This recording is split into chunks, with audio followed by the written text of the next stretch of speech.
the daughter, mother, and the prosecution, every single sexual charge. I'm say it again. The mother, the daughter, my accuser, the daughter, in addition to the state, the prosecution, all agree. They need to drop of the sexual charges. So years of victory. So had your kids, had your wife, had your kids, had your wife, had your kids, had your wife, and had your husband, cause they're great with everybody out here. The following is intended only for mature audiences. Viewer discretion advised. The person in America is the black woman. The most unprotected person in America is the black woman. The most neglected person in America is the black woman. Until we stand up like men and place the same penalty over the head of anyone who puts his filthy hands out to put in the direction of our women. Address these allegations on YouTube. Blessings in abundance. The mother and the daughter and the prosecution dropped every single sexual charge. I'm saying it again. The mother, the daughter, my accusers, in addition to the state, the prosecution, all agreed they need to drop all of the sexual charges. So yeah, it's a victory, but it's bittersweet. It's a victory because I was facing life. No parole, no probation. Now you may say, how could this be possible if a minor was so-called molested and there was DNA evidence? And people say DNA don't lie. And I always said, people do. Well, let's do this. The serologist, the expert that so-called found 6 semen stains amongst a headscarf and a t-shirt. Never mind the fact the whole rape kit said negative. They checked this girl for 5 different types of DNA, finger DNA, all types of different. Checked her vagina, checked her mouth, checked her saliva, checked her excrement, checked her feces, checked her urine. Everything came up negative. You would think because of all the violent acts I was accused of, how I came inside of her, how I came on face, how I bust her mouth open from penetrating her so physically, that there would be some kind of trace of something, some kind of DNA, but the rape kit came up all negative. So now we're in a conundrum. So how the hell how does the DNA just skip to a t-shirt and a headscarf? Well, the serologist that did the report that labeled it semen stains, when you got high-powered attorneys such as myself, then what happens is, when you spend damn near $200,000 on your defense, you have the right to do depositions. We have our own private investigator. We have our own, forensics expert. So our forensics expert said this. Our forensics expert said, we want to take a look and see what's going on over there. So when our forensics expert took a look and examined these so-called clothes with semen stains, we had some questions about how did you definitively conclude that was semen in the first damn place. So guess what happens after that?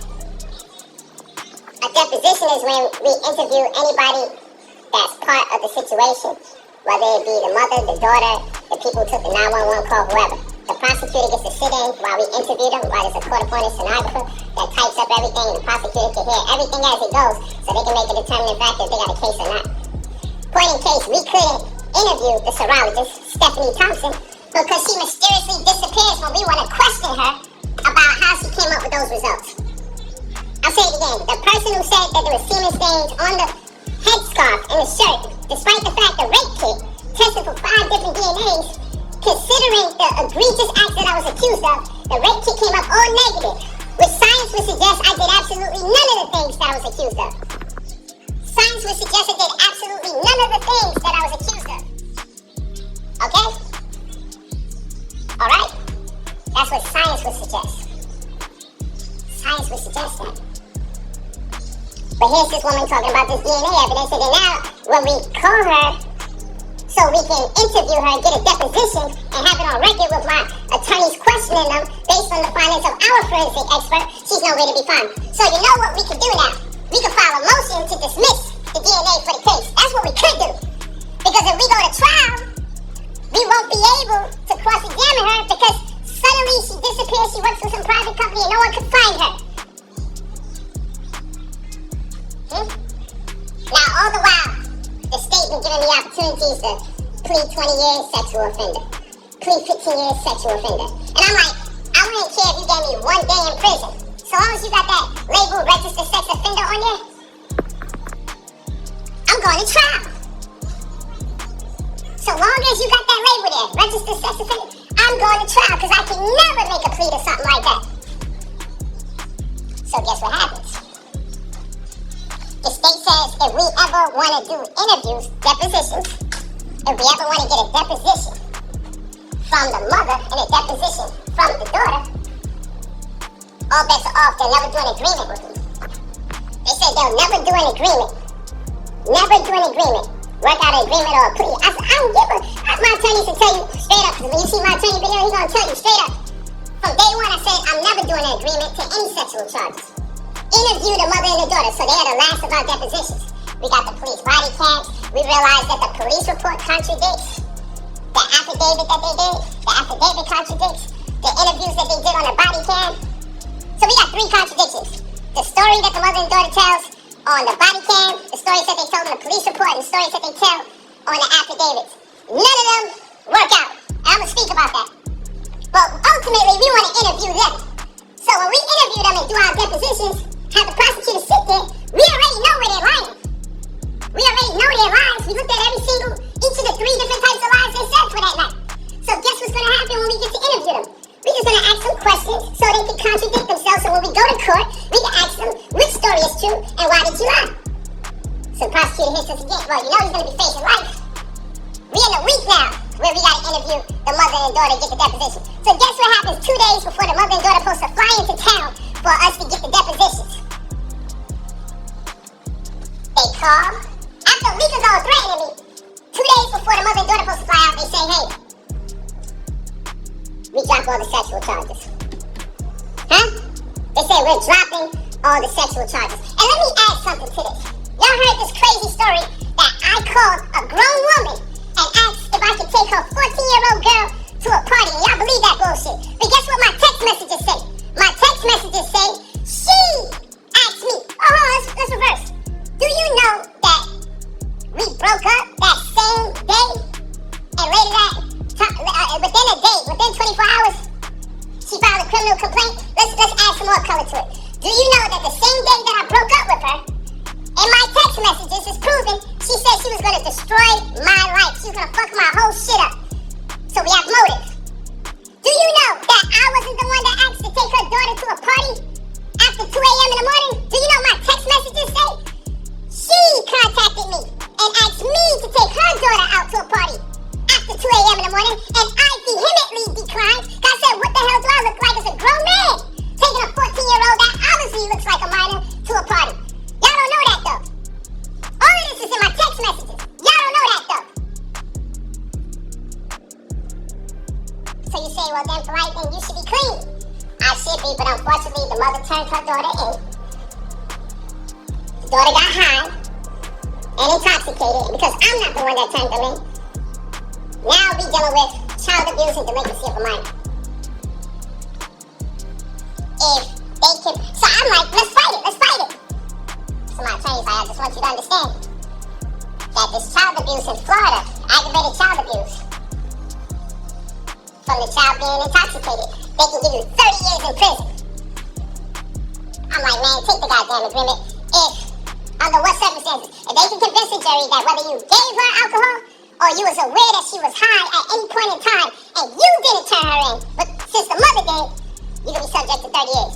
So let's make a goddamn agreement, man, and let's work this thing out. So still gotta sit down somehow, some way, but it is what it is. Blessings in abundance is bittersweet.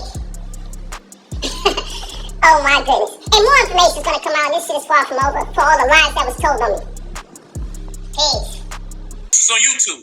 No, I'm going to respond, but I can't respond to you from a Negro YouTube perspective because the allegations are so negative, so severe, and most importantly, so inaccurate that it has to be resolved in a different way.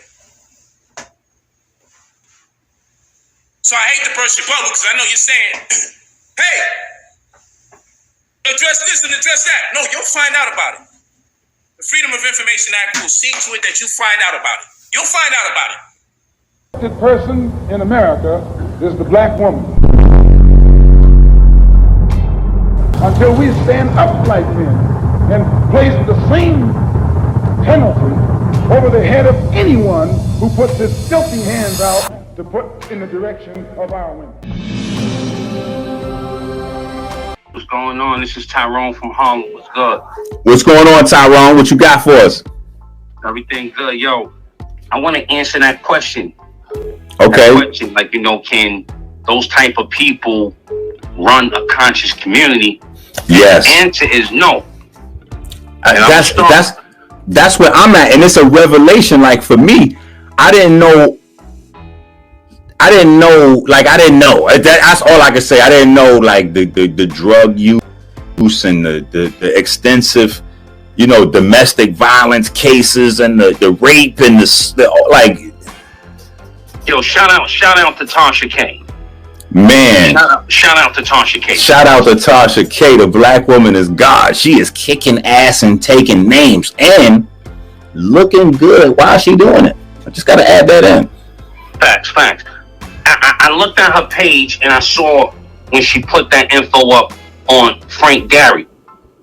Now anybody in this call in this live right now, if y'all don't know who Frank Gary is, that's SANETER. You know that, right? Yeah, but I'm sure that's probably new for a lot of the people out there. Well, I want to answer your question, and the answer is simple because I said I'm from Harlem. I know these dudes. These dudes are not who they say they are, and they jumped into the conscious community. And when they couldn't sell crack no more, they started selling conscious videos, and they came into the conscious community with the same mentality of a drug dealer. Whoa. Okay. And I know these dudes. Okay. They know me. Oh. So if I was to get on the phone with any of them dudes right now and state my name, they know exactly who I am. So the point that I'm making is, to answer your question, is no, the community is filled with pedophiles, with former crackheads. Some of these dudes are still selling and using drugs. Bro, I wanted to talk about Frank Gary. Okay. So here's the thing. This is what I was telling the people all this time. I'm like, yo, how is it that guys with 10 and 15 felonies for snorting heroin and crack smoking and all kind of crazy shit, how do they get to paint me, the nigga with no felonies with a great corporate resume, as the scammer? Nigga, my options is open. Like, I still got places to go. You know what I'm saying? Like, I can still do shit. You know what I'm saying? And if all else fails, my back's still strong. My leg's still good. My glutes still tight. I could go somewhere and lift boxes or some shit for $12 to $15 an hour. Get on some, manual labor shit. Like, nigga, I got plenty of options wide open, and my hood credit card is good, so I can still hit, do some other, every option is open. You know what I'm saying? That's the question. I stay tuned in. I'm subscribed to the page and all that. Like I said, I'm from Harlem. I used to be on 125th Street watching y'all debate and all that. Okay. But you asked the question the other day, why is SANETER protecting Polight like that? Yes. You ever heard the saying that birds of a feather flock together? Well, here's the thing that I don't want to do, though. Let me tell you this, because this is one thing I've been telling everybody. I don't want people to mix scamming up with, like, child molesting and rape. So a lot of people is like mixing up this thing in the community. They like, oh yeah, they all scammers. And this is all being brought about by Polight's rape and child molestation charges, along with his obsession with Dr. York, that is really psychotic in hindsight right now. But that's a whole nother conversation.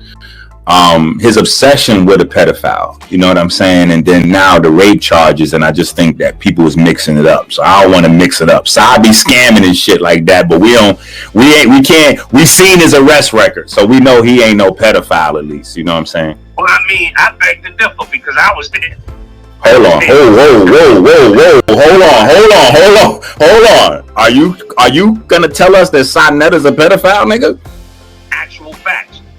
Actual facts. Let me tell you something, yo. And it all came out with this Polight shit. And like I said, I'm watching how they going at you. And I'm like, yo, tell the truth to shame the devil, man. That's the bottom line. And years ago, I'm just looking at that Tasha K arrest record. I'm looking at that arrest record and I'm looking at the dates. And as I look at the dates, I said, wait a minute. This is during the time when Frankie was going out with a 15, 16-year-old girl when he was in his 30s. Let me say that again. And I'm from Harlem. Chill, bro. Chill. I'll send you my number, yo. Chill. You can't call in. You can call me up and we could go on the phone. We could do a FaceTime. We could do all that. Bro, you can't call in. You can't. It's the climate in the community is too crazy to throw a smear campaign on a nigga like that. Smear campaign. I got the girl name and everything. I know where the girl is at. She'll confirm it herself. Whoa.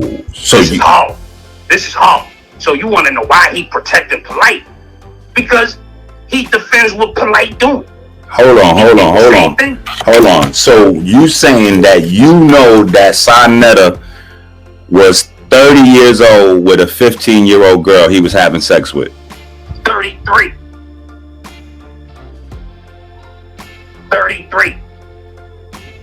I don't know, family. What's the girl name then? Where's she from? Like, how do we know this is real? Again, every man gotta defend himself. So he getting at you, he throwing smear campaigns. This is on him. And like I said, I'll leave you my contact information if you ever want to get back at me. And when he get on the line with me, he know what it is. The girl name was Nikki. Ask him about Nikki from 150th Street. And what was he doing with Nikki? Ask him that question. That's the question that needs to be asked. So that nigga's phone. And I used to see how we used to say all that shit on 125th Street. That was nothing but divide and conquer.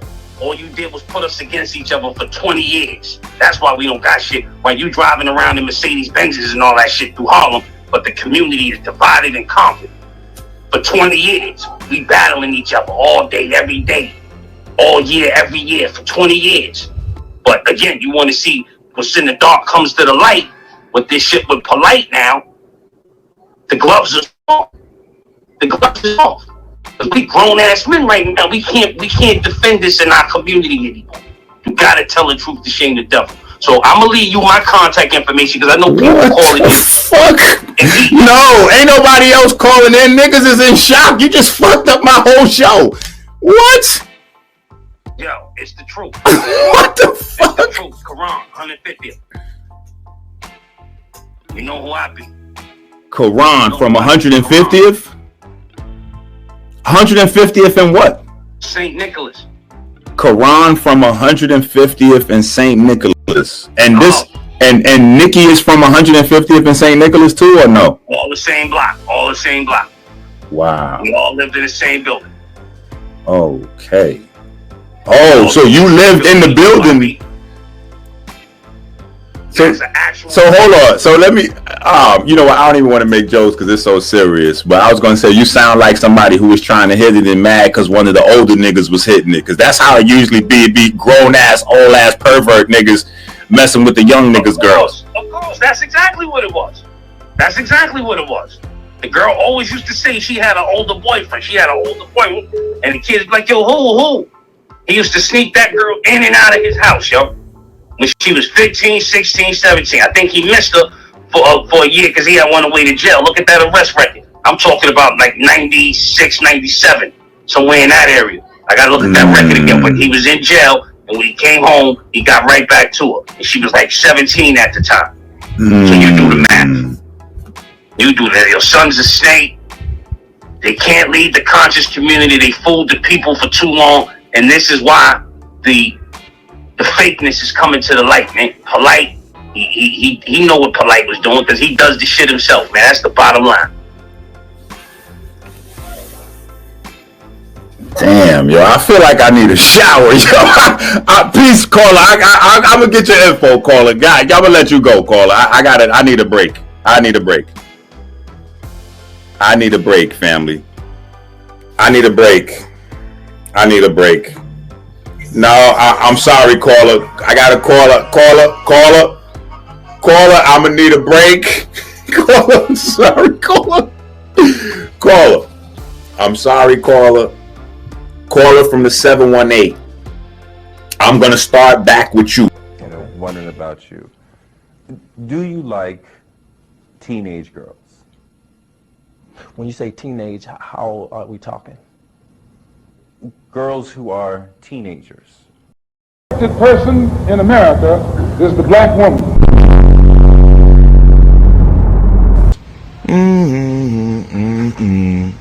Listen to that. Listen to that.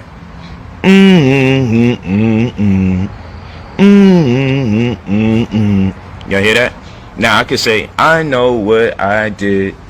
I know what I did. I know what I did. Now watch this.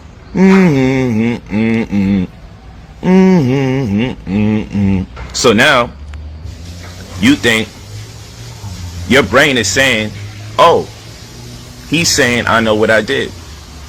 But I actually was saying that's not what it is. No one is who they think they are. This is a fact. No one is who they think they are. This is a fact. The power of perception.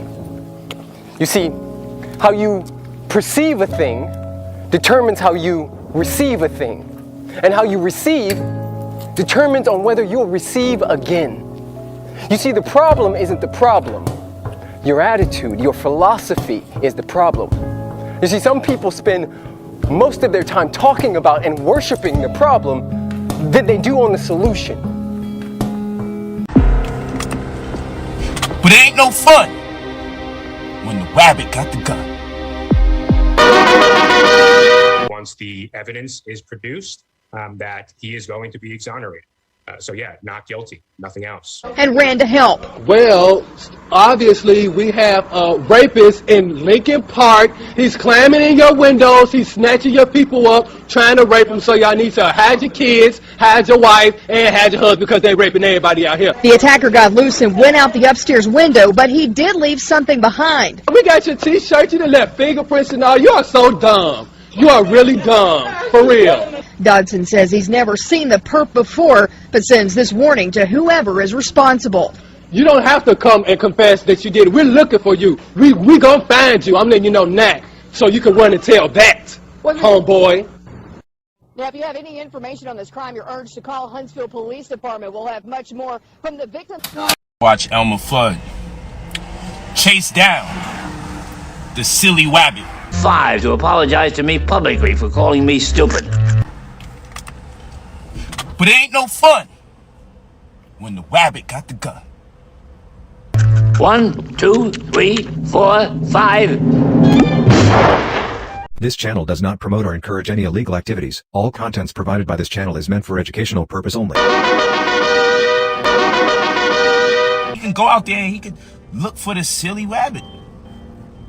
That's what he used to do. Go out there, got his gun, and he's out there to body the rabbit. Bang, bang, bang. Come out of your holes, you cowardly rabbit. Bang, bang. And I'll... Every now and then, the black rabbit gets the gun.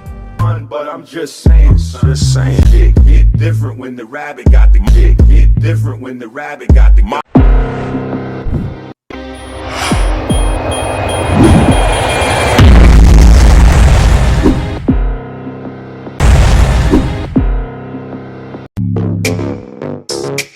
Woods, pretty face, but I'm known for hitting drugs. Yeah. Got him like, too good. To the yard, he ain't never leave his pretty, on God. Broke, too good. Real boss beat, nigga got the woods. Pretty face, but I'm known for hitting drugs. Yeah. Got him like, too good. To the yard, he ain't never leave this pretty on God. Broke, too good. Real boss beat, nigga